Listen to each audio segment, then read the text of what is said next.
Hello friends, thanks for clicking makers education. আজকে আমরা দেখব কিভাবে আমরা যে কোনো কপি রেস্ট্রিক্টেড ওয়েবসাইট থেকে যে কোনো কন্টেন্ট কপি করতে পারি।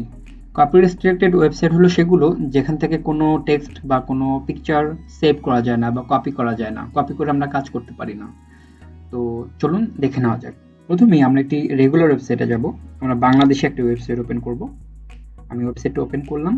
এখন আমি ট্রাই করব এই ওয়েবসাইট থেকে কোনো টেক্সট কপি করা যায় কিনা। আমি এখানে একটি আর্টিকেল সিলেক্ট করার চেষ্টা করব। আমি সিলেক্ট করলাম। এখন আমি রাইট বাটন ক্লিক করব মাউসের রাইট বাটন ক্লিক করার পর আমি দেখতে পাচ্ছি এখানে কপি অপশনটা রয়েছে। ওকে, তার মানে আমি এই ওয়েবসাইট থেকে টেক্সট কপি করতে পারবো। আমি এখন পিকচার ট্রাই করি। পিকচার রাইট বাটন ক্লিক করব। ক্লিক করার পর আমি দেখতে পাচ্ছি এখানে পিকচার সেভ করার অপশন রয়েছে। তার মানে ইট ইজ ক্লিয়ার দ্যাট এই ওয়েবসাইটটা কিন্তু রেস্ট্রিক্টেড না বা কপি রেস্ট্রিক্টেড নয়। আমরা এখন এমন একটি ওয়েবসাইটে যাব যেই ওয়েবসাইটটা কপি রেস্ট্রিক্টেড। আমরা ওয়েবসাইটে চলে এলাম। আমি আগে ওপেন করে রেখেছিলাম। এখন আমরা এই আর্টিকেলটা কপি করার চেষ্টা করব। চলুন দেখি কপি করা যায় কিনা। আমি এই যে 5 cool software to design infographics like a pro, আমি এই লেখাটা কপি করার চেষ্টা করব। আমি এই লেখাটাকে সিলেক্ট করলাম। সিলেক্ট করার চেষ্টা করছি আমি, বাট এই লেখাটা সিলেক্ট হচ্ছে না। আমি নিচের দিকের আর্টিকেলগুলো লেখা সিলেক্ট করার চেষ্টা করছি, বাট এগুলোও কিন্তু সিলেক্ট হচ্ছে না। তার মানে আমি বুঝতে পারছি যে এই ওয়েবসাইটের কন্টেন্টগুলো রেস্ট্রিক্টেড, অর্থাৎ কপি রেস্ট্রিক্টেড। আমি যদি যে কোনো একটি আর্টিকেলের উপর মাউস রেখে রাইট বাটন ক্লিক করি মাউসের, তাহলে দেখতে পাচ্ছি এখানে কপি করার কোনো অপশন নেই। ওকে, তাহলে এই ধরনের ওয়েবসাইট থেকে আমরা কিভাবে আমাদের প্রয়োজনীয় ডাটা বা কন্টেন্ট আমরা কপি করতে পারি, বা যে কোনো টেক্সট আমাদের কোনো রিসার্চের প্রয়োজন হলেও আমরা যাতে এখান থেকে কপি করতে পারি। সেক্ষেত্রে আমরা জাস্ট এই ওয়েবসাইটের অ্যাড্রেসে চলে যাব। আমরা অ্যাড্রেসটা সিলেক্ট করব। সিলেক্ট করে আমরা অ্যাড্রেসটা কপি করব না, আমরা অ্যাড্রেসটা সেভ করব। সেভ করব কিভাবে? আমরা আমাদের কিবোর্ডের ctrl+s ক্লিক করব। আমি এখন ctrl+s ক্লিক করছি, দেখুন কি হয়। ক্লিক করলাম। ক্লিক করার পরে নতুন একটি উইন্ডো এলো। এখানে আমার কাছে জানতে চাইতেছে যে আমি এই ওয়েবসাইটটা সেভ করতে চাই কিনা। তো আমি এই ওয়েবসাইটের এই পেজটা সেভ করতে চাই, সো আমি সেভে ক্লিক করব। ঠিক আছে, আমি সেভে ক্লিক করলাম। সেভে ক্লিক করার পরে দেখতে পাচ্ছি আমার ওয়েবসাইটটা সেভিং শুরু হয়ে গেছে। ডাউনলোডে সেভিং কিন্তু শুরু হয়ে গেছে। ওকে, আমার ডাউনলোড কমপ্লিট হয়ে গেছে। এখন আমি ডাউনলোড ফোল্ডারে চলে যাব। ডাউনলোড ফোল্ডারে গিয়ে দেখতে পাচ্ছি যে একটা ওয়েব পেজ আকারে আমার এই ওয়েবসাইটের পেজটা সেভ হয়ে গেছে। এখন আমি এই ওয়েব পেজের যে সেভ ফাইলটা রয়েছে, এই ফাইলে মাউসের রাইট বাটন ক্লিক করব। রাইট বাটন ক্লিক করার পরে আমি এখন ওপেন উইথে যাব। ঠিক আছে, ওপেন উইথে যাব। ওপেন উইথে গিয়ে আমি এখান থেকে ওয়ার্ড সিলেক্ট করব।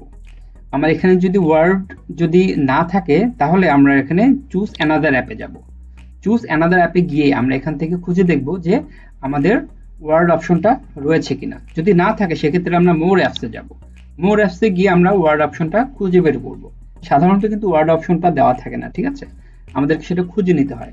আমি যেহেতু এর আগে কাজ করেছি এই পিসিতে, তাই আমার এখানে শো করছে। তো আমি এখন ওয়ার্ড অপশনটা ক্লিক করলাম, চুজ করলাম। চুজ করার পরে আমি এখন ওকে দিব। আমি এখন ওকে করলাম।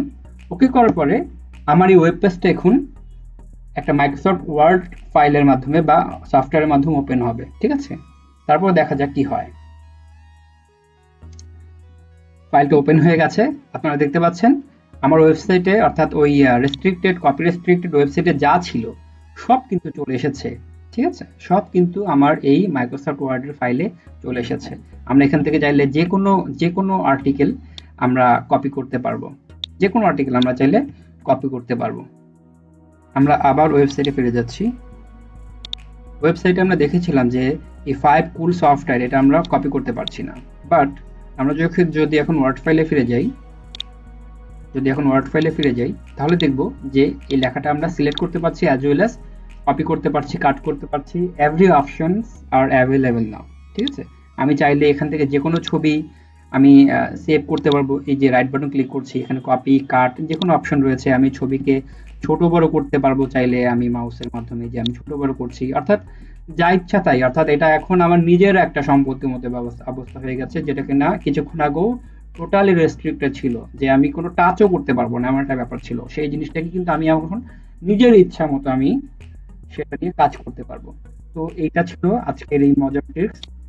আশা করি আপনাদের ভালো লেগেছে। ভালো লাগলে অবশ্যই বন্ধুদের সাথে, কলিগদের সাথে ভিডিওটা শেয়ার করবেন এবং এই ট্রিকটা শেয়ার করবেন, তারাও আশা করি উপকৃত হবে। ধন্যবাদ। আর আজকে যে আমি ট্রিক্সটা শেখালাম, এই ট্রিক্সটা কোনো হ্যাকিং এর জন্য না, শুধুমাত্র শিক্ষামূলক উদ্দেশ্যেই, জ্ঞান বিতরণের উদ্দেশ্যে আমি এই জিনিসটা শেখালাম। আশা করি এটাকে মিস ইউজ করবেন না, এটাকে সবাই ভালো কাজেই প্রয়োগ করবেন, এই বিশ্বাস নিয়ে আজকের এই ভিডিওটা আমার করা। আর আমাদের মেকার্স এডুকেশনের যে ইউটিউব চ্যানেল, এই ইউটিউব চ্যানেলে কিন্তু মাইক্রোসফট ওয়ার্ড, পাওয়ার পয়েন্ট এবং আরও কম্পিউটারের যে ট্রিক্স রয়েছে, সকল ট্রিক্সের কিন্তু সুন্দর সুন্দর ক্লাস এবং লেকচার রয়েছে, সেগুলো থেকেও আপনারা কিন্তু অনেক ভালো কিছু শিখতে পারবেন। সো আমাদেরকে চ্যানেলটা ভিজিট করার জন্য আপনাদেরকে আমন্ত্রণ জানাচ্ছি এবং আমাদের চ্যানেলটা সাবস্ক্রাইব করে আমাদেরকে উৎসাহ দেবেন। Thank you so much.